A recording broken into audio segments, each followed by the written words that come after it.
Welcome to the Praxis Report. I'm your host, Jonathan Brown. And I'm William Barth, your co-host. And tonight we have a great episode for you. We're going to be discussing the politics of the COVID-19 pandemic.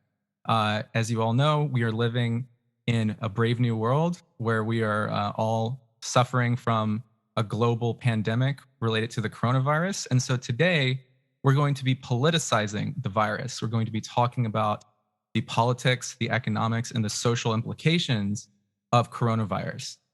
Today, specifically, what we're going to do is we're going to trace three different aspects of coronavirus. First, we're going to talk about the origins of the virus itself. And then second, we're going to talk about the effects that it has had on the economy, on society, on politics, on psychology, etc. And then finally, we're going to discuss different strategies that can be used to bring the pandemic to the end. And so that's going to be our outline for the show: the origins of the virus, the effects the virus has had on society, and then finally, we're going to discuss how we can bring this thing to a close. And John, if I could add, what we are attempting to do, as we discussed in our first podcast, is we're trying to inject the politics back into politics.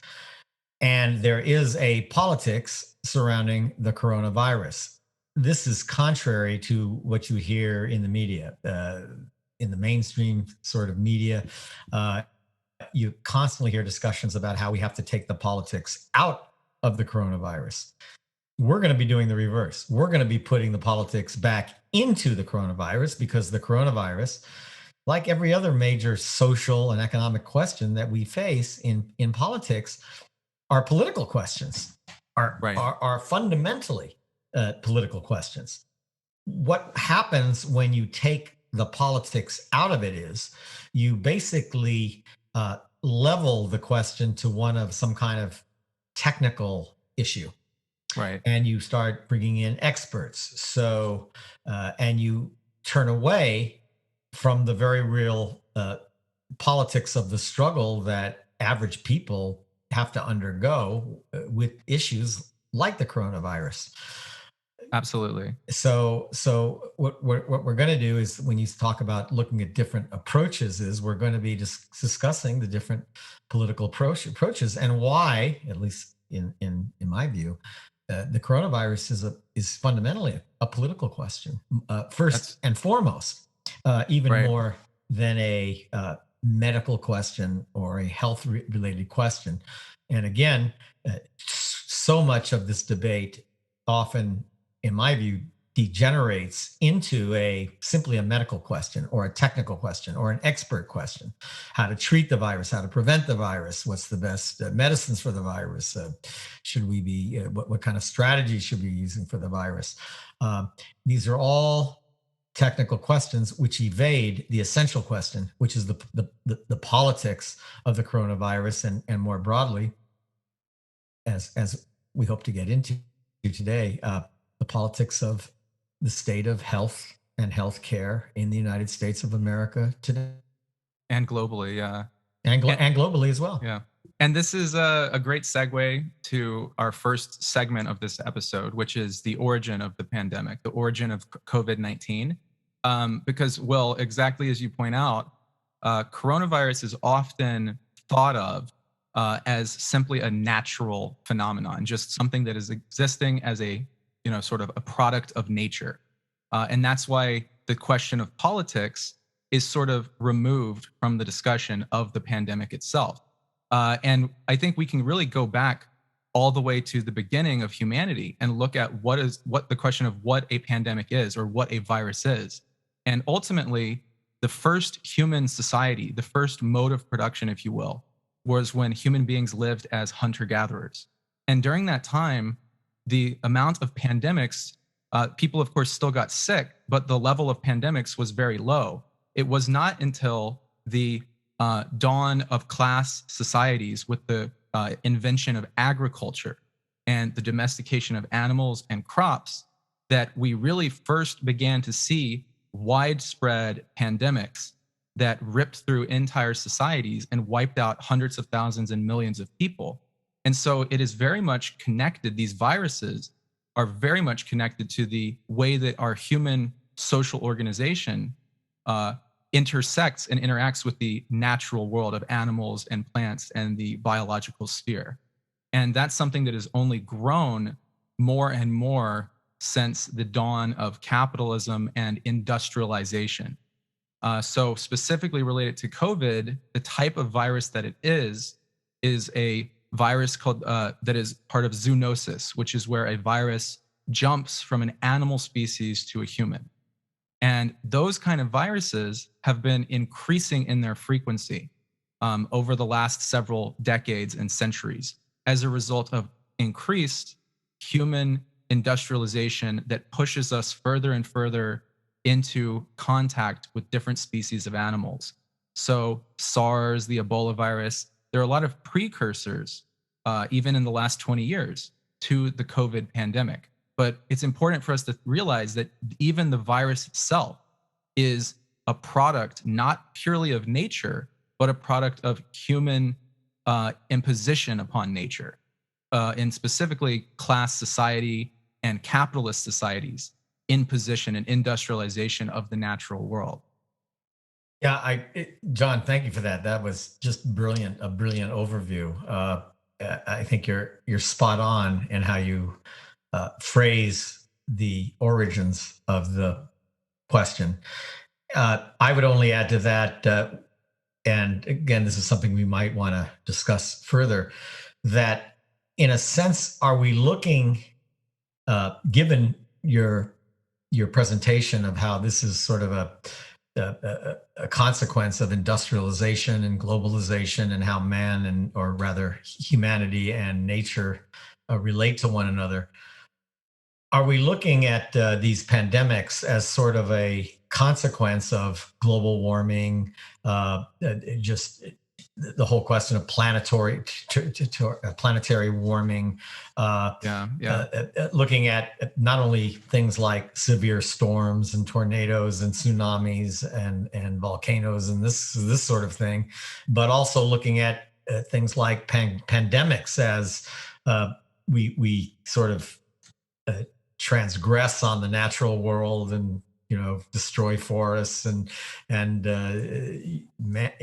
industrialized society and the natural order of nature sort of collide, resulting in things not only like severe weather but pandemics. Right.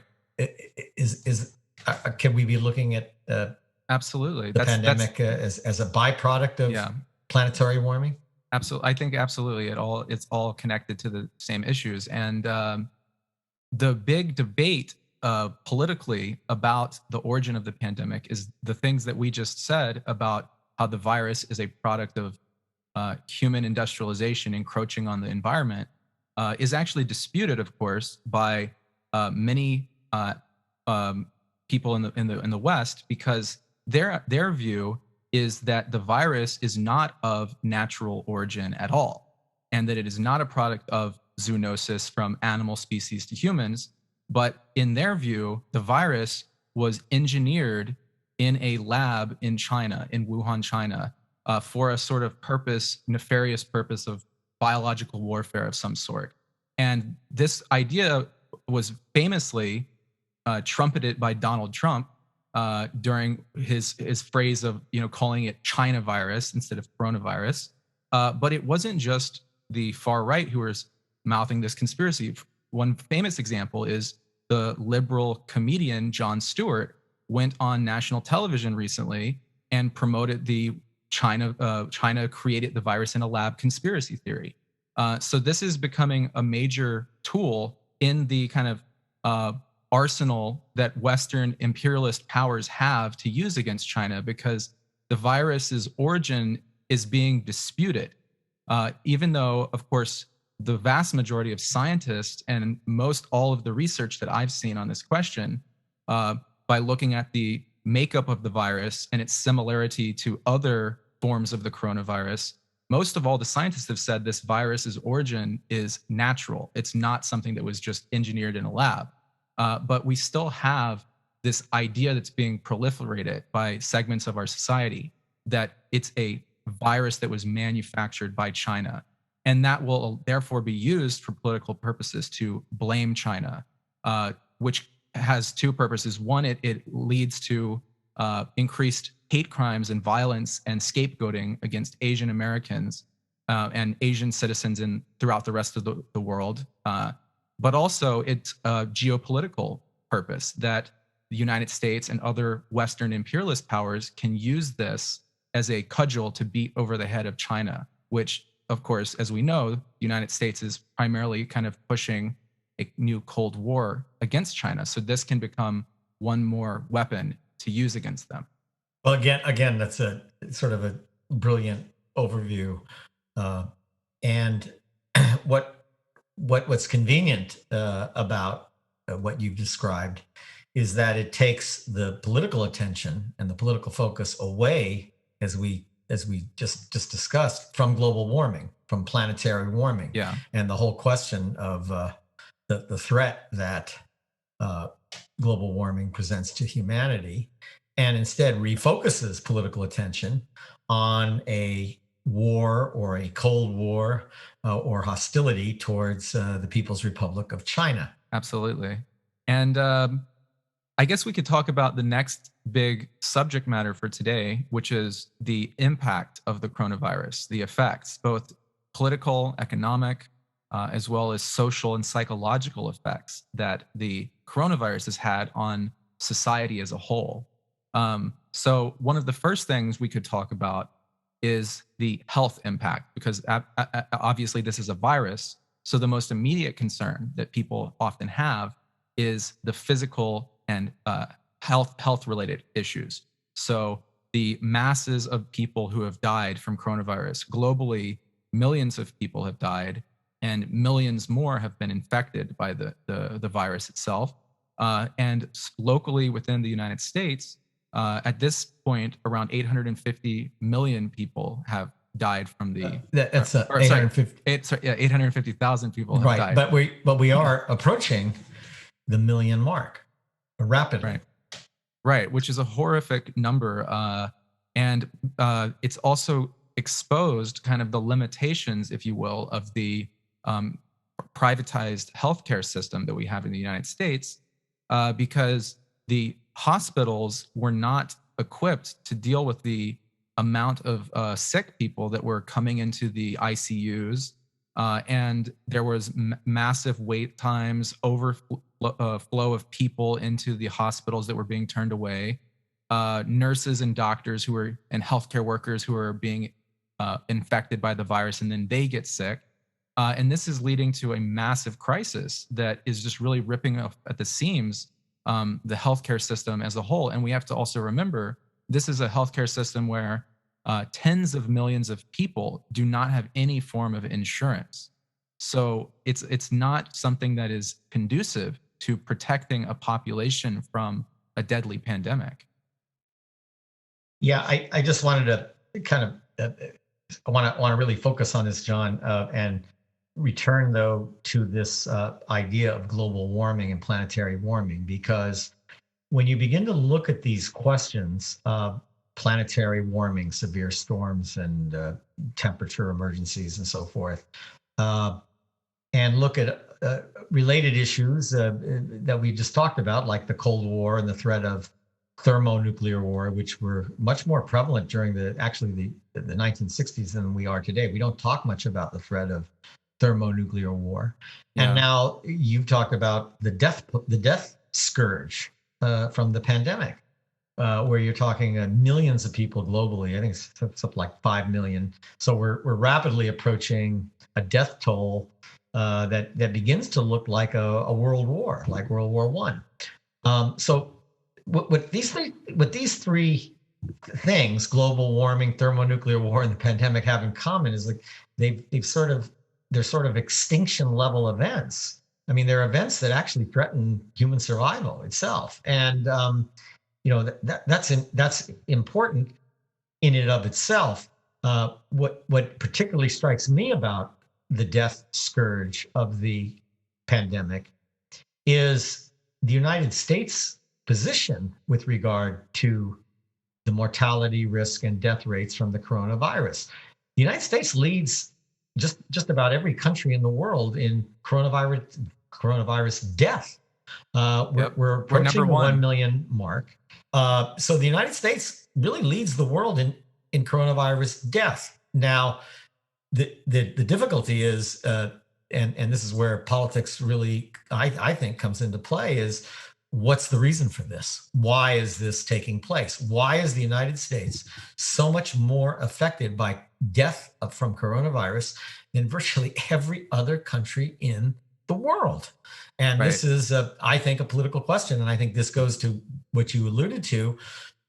Ultimately, we lack a healthcare system in this country, while other countries with national healthcare services that are either publicly sponsored and universal and free to the public to use and access, countries like the People's Republic of China have mobilized not only healthcare services to treat the virus, prevent the virus, and deal with the virus, but have actually targeted the virus. In other words, the virus, and I don't want to get too far into the weeds of it or the technicality of it, but the virus properly falls under a particular medical discipline called infectious disease. So China's actually mobilized their healthcare system towards the treatment of infectious diseases, broadly speaking, infectious disease doctors, healthcare workers, and focused it on the population in the effort to treat the virus and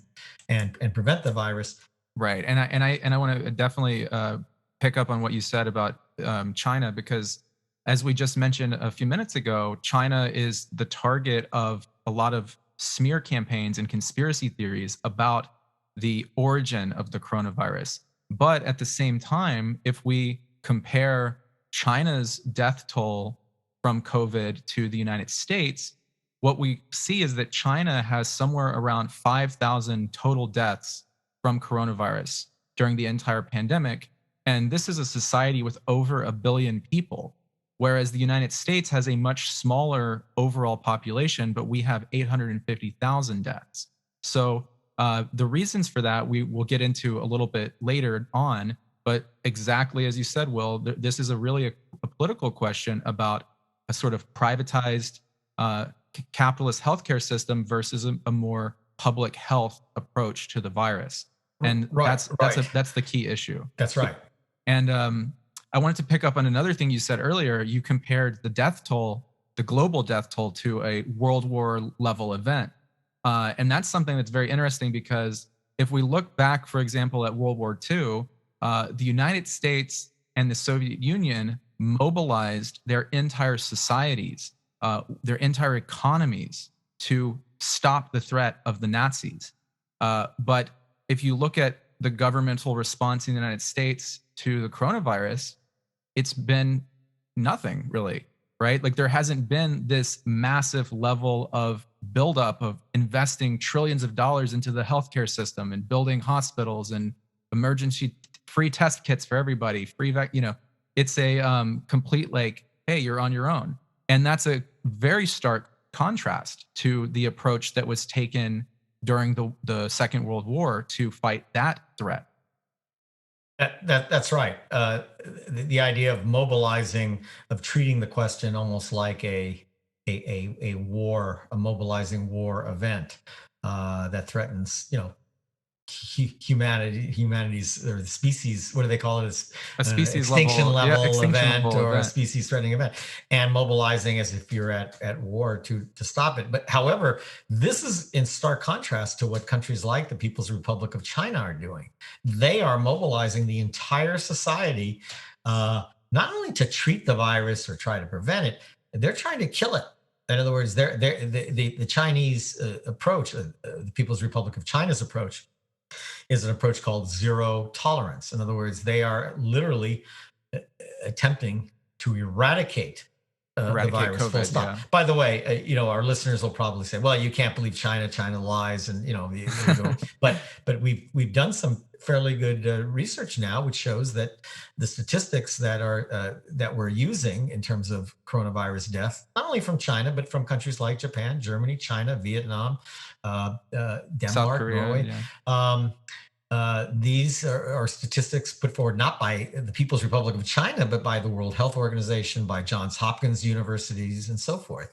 I mean, these are again, you have medical researchers researching medical questions, and so that's how we're getting our data. Right. That's not to say the governments don't lie, and governments could be lying, but the trend is absolutely clear. And that is that the United States leads the world in the scourge of coronavirus death.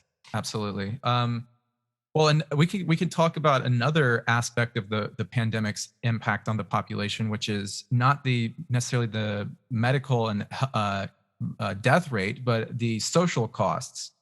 So one of the first things that people have been pointing out is that since the pandemic, over the last couple of years, we've seen massive amounts of unemployment, and there's been a exacerbation of a trend that's been going on for decades now, which is the growth of wealth inequality, so that the gap between the rich and the poor has gotten wider and wider, and this has been accelerated to an alarming degree just in the last 2 years of the pandemic.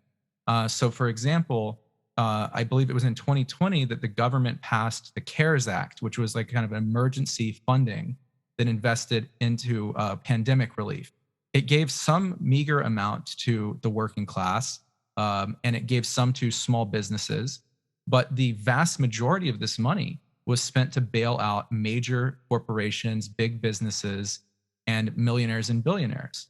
And so as a result, we've seen an increased polarization where for millions of people are dying, millions are unemployed, millions have lost their jobs. And at the same time as that suffering has happened, the people who are at the top of our wealth distribution have gotten even richer than ever before.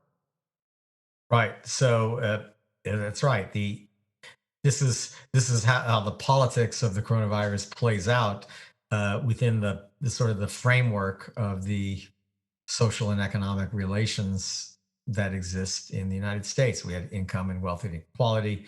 We have all sorts of inequalities rampant through the society, including horrific discriminations against African Americans and other minority groups in the country, and of course the politics of the coronavirus plays out through the existing system. However, I fear that we don't want to lose sight of the essential political question here. In other words, we don't want to talk about the coronavirus as a question of how a particular minority group or how particular ethnic or gender groups are dealing with the virus, or people with children versus people who don't have children, and schools staying open or not staying open.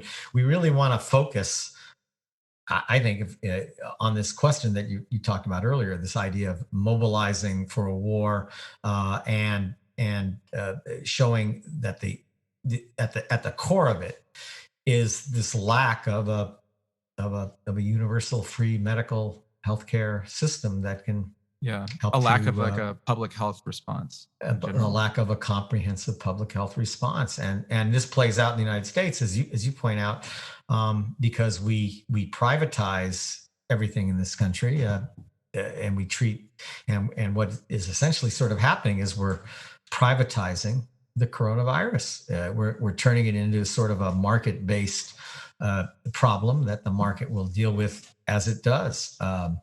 Selling treatments to people, never really curing or eradicating the virus, making pharmaceuticals making millions off the treatment of the virus, and so on and so forth, as opposed to a comprehensive public health response to not only destroy the virus, but to provide universal, free, accessible healthcare services to the American people. And also, the ability to battle the virus is completely compromised by this. In other words, China is mobilizing toward a national vaccine immunization strategy. They also mobilize towards the creation of an infectious disease capacity that can deal with infectious diseases, broadly speaking. They mobilize in ways that are just unprecedented, and in ways that we're simply not. And the results are clear. People are dying here, and they're not in the People's Republic of China. But again, this is not unique to China. Other countries are also more successful that have these universal medical services, in my view. Absolutely. No, absolutely. I think that's absolutely clear from the statistics we have from the World Health Organization. But on a more basic level, I would say the measures to impose lockdowns and social distance and things like that are not meant to be permanent. They're not meant to last indefinitely. Because what the real goal would be is to use these as temporary measures until the virus is eradicated, and then it is therefore safe to return back to a regular life. So, for example, in parts of China, they have regular testing of the entire population and contact tracing to find source of the virus and track it down and wipe it out. And so they do impose heavy lockdowns on the cities where there is an outbreak of the virus. But in the rest of China, where there's not an outbreak of the virus, life is returned to relative normality. So it's not as if the entire population of 1.5 billion people are constantly locked down for the last 2 years. It's more used in a efficient and targeted approach where it's needed to be. And I think it's kind of like, taking bad medicine. If you can use this lockdowns for a couple months to eliminate the virus, then we can go back to working in an office and leaving our house and hanging out with friends. But the problem is that the pandemic has been allowed to drag on for so long that now these things are becoming the new normal, and they're not going to go away. Because I think, as you're kind of implying there, the virus is going to be allowed to be kind of spread indefinitely. And therefore, we can indefinitely impose these measures on people, and we can never go back to a normal life. And that's kind of fear a lot of people have, I believe. Right. And if, again, using the analogy of a war against the virus, or an effort to achieve a zero tolerance for the virus, or to kill off or eradicate the Yeah. virus, Yeah. it's really important to focus on that, and sort of think about that for a moment. That a truly national effort, akin to fighting a war, where you would take a period of time, maybe 60 days, maybe 90 days, but a truly national effort, and sort of shut down the entire society for a 30-day period or a 60-day period towards one, as they often, these sort of revisionist military spokespeople often talk about, a clear military objective, Right. a clear objective, which is the eradication of the virus from the society. And say, well, let's take 30 or 60 or even 90 days to eradicate the virus in total. And what would it cost to shut down every business in America, to keep everyone in America on a lockdown, to basically have a coronavirus holiday, a national holiday that lasts 60 days or 90 days, in an effort to eradicate the virus. These are the kinds of approaches I think that countries like China are looking at. Yeah. In other words, what are policy approaches that we can implement towards the total and complete eradication of the virus? And it's just interesting to sort of think about and that, to and I to think, and, and and look at that. to yeah, and you bring up a really good point, because one of the things that goes along with that is that the government would have, in that case, a responsibility to nationalize wages at that point. And so, if you're going to say, let's have a period of 60 or 90 days where everyone's going to be at home, and we're going to have a war on COVID and to just defeat this virus, then the government would need to protect the population's well-being economically, physically. And so that would require saying no one is required to pay rent during this time. All of your income that you would have gotten from your job will now be provided to you by the government. Small businesses will be given such and such amount to keep them open during this time. And so there would be, therefore, the pain of it, the suffering that people feel from being locked down and losing their jobs and losing their businesses, that would be eased up by having the state step in and take some of that burden off. But that, as you say, it's only possible to do that if we're approaching this thing kind of like as a war rather than the way we are doing it in the United States, which is sort of every man for himself and every woman for herself. Yeah, and it also in the United States prevents our ability to rally public support towards a zero tolerance COVID policy, because most of the so-called health initiatives have come at, as you point out in this segment, incredible social costs. In other words, we've sort of replaced the threat of death by the coronavirus with another kind of death, a kind of social death. If people are out of work and not earning wages, what do they do? They stay home and starve to death? Sort of a fate worse than the coronavirus is going to give them. They're out of work, they're unemployed, businesses are not supported, wages are not nationalized, small businesses are going out of business in mass.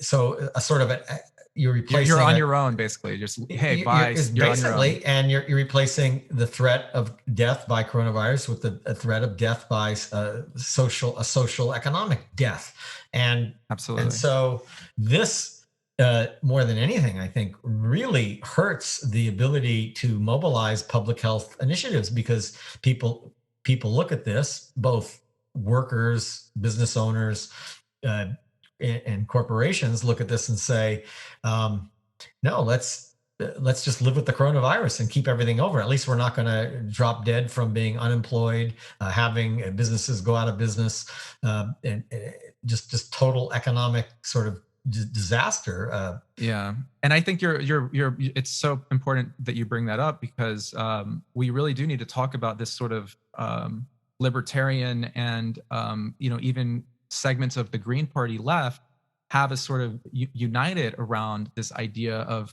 opposition to lockdowns, opposition to social distancing, and opposition to masks, and opposition to vaccines. Yeah, just to clarify that, because I'm a Green, and yeah, that's why I said full disclosure. That's why I said segments of the Greens, not all the Greens. But it's a very important point, because we're seeing convergence by progressive segments of progressive Greens, and there's one concern, I think, for the people on the left, is the question of the pharmaceutical industry. So the big pharma and the skepticism of vaccines and things of that nature have, I think, motivated a lot of people. And I think you and I would probably share a lot of their concerns about big pharma, about the industrialization of the medical system. But I think their solution seems to be kind of converging with the libertarian approach, which is that the virus can just be allowed to kind of spread through the population, and we'll all just kind of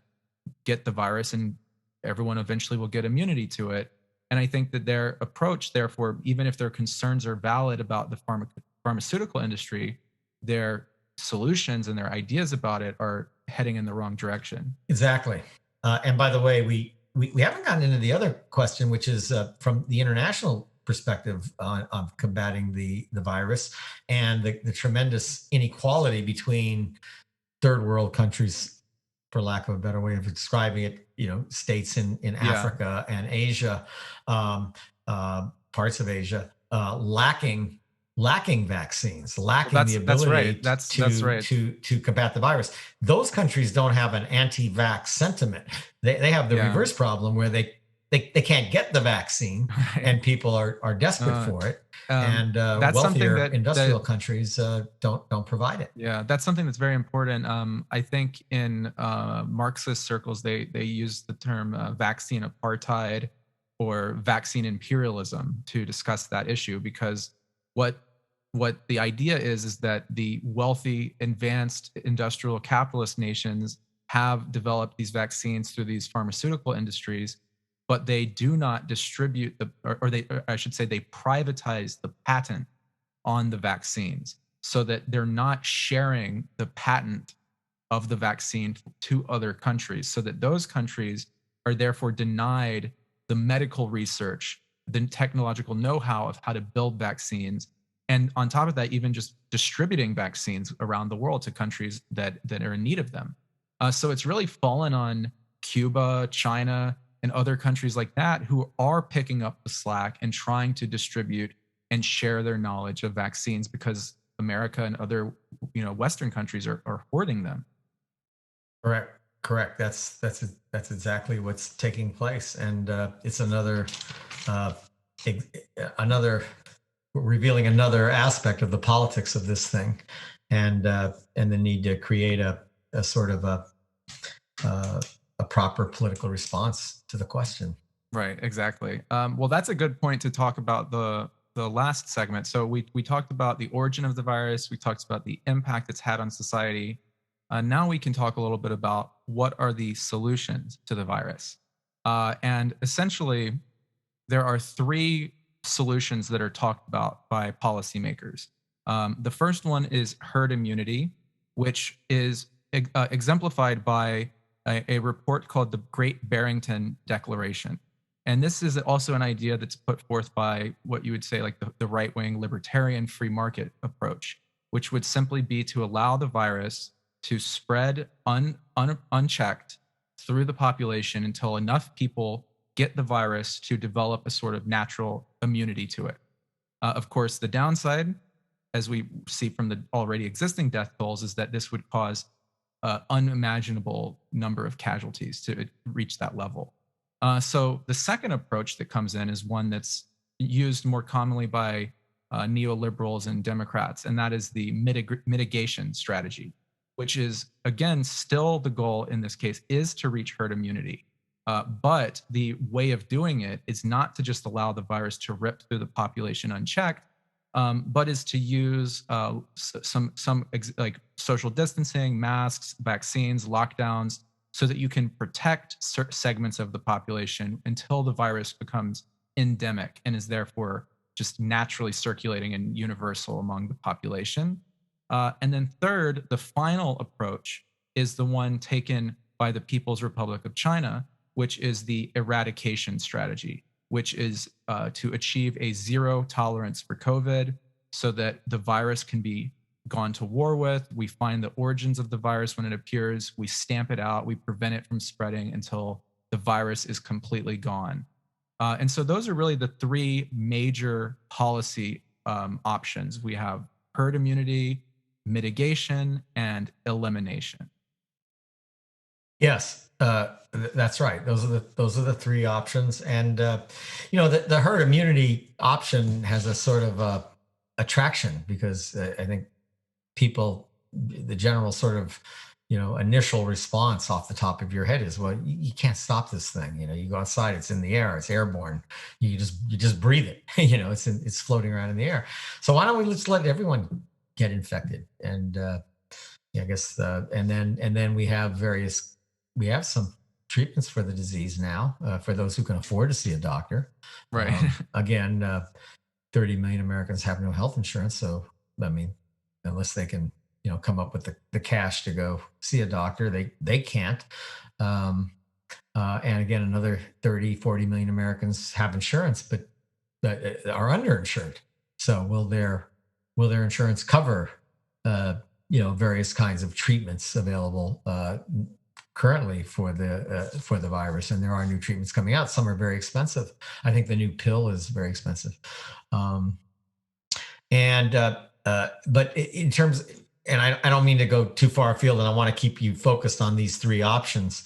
But the thing that strikes me about the American option put forward by both Donald Trump and Joe Biden is they sort of took an approach where they told the voting public, don't worry about it. Anything that is related to the coronavirus, we're going to take care of. In other words, you're going to have free medical services, all the medicine you need, as long as it's for the coronavirus and the coronavirus only. In other words, if you have advanced cancer, if you have a form of serious diabetes or hypertension or other chronic diseases, then you're on your own. But if you have coronavirus, we're going to take care of you. And the reality is they haven't. You hear now it's commonplace that people who are hospitalized for coronavirus are getting hit with hospital bills. running into the tens of thousands, if not hundreds of thousands of dollars. So the government, just like the government has failed to, as you pointed out earlier, nationalize wages while ordering shutdowns of private businesses. They've also failed to nationalize the cost of medical treatment for the coronavirus, which both Donald Trump and Joe Biden promised. And it's important to point out that they both promised it, because there's a convergence between Democrats and Republicans on this question, not only of the coronavirus, but of medical care generally. Democrats, and I hate to say this to my Democratic friends, Democrats are on record. They oppose universal Medicare, period. Joe Biden's position as the head of the Democratic Party is clear. If Congress passes universal Medicare for all, he will veto it. Biden has promised that. That's the position of the head of the Democratic Party. That is the position of the Democratic Party. And all of these pundits, even my dear friend Bernie Sanders, who we all love, I mean, that's their position. Right. I don't know how you've made your bed. That's who you're sleeping with, and right. And it's really intolerable, and it's shameful. Now, in that sense, there's complete convergence between Democrats and Republicans. Republicans oppose universal Medicare for all. Democrats oppose universal Medicare for all. And again, I know there's the Squad and Bernie Sanders and these various so-called progressives that say, "Oh no, I'm a Democrat, but I support Medicare for everybody." No, they don't. They endorsed Joe Biden and Joe Biden's positions on these questions, which is to veto and prevent universal Medicare, free universal Medicare medical treatment for all Americans. That's Biden's positions. That's the positions of the National Democratic Party and everybody in it. Right. Yeah, there may be some dissent and some progressives who are dissenting, but we've gone far beyond that point now where you can say there's some sort of serious debate within the Democratic Party about this. There is no debate about this. Very, very true. Very well said. Yeah. Well, I think on that note, we can wrap up the discussion, and it's been a very great. We've covered a lot of ground in this hour. We did, but it was very illuminating, and so I guess we'll see you guys next week. I'm your host, Jonathan Brown, and I'm your co-host, William Barth, and this has been the Praxis Report. See you next time.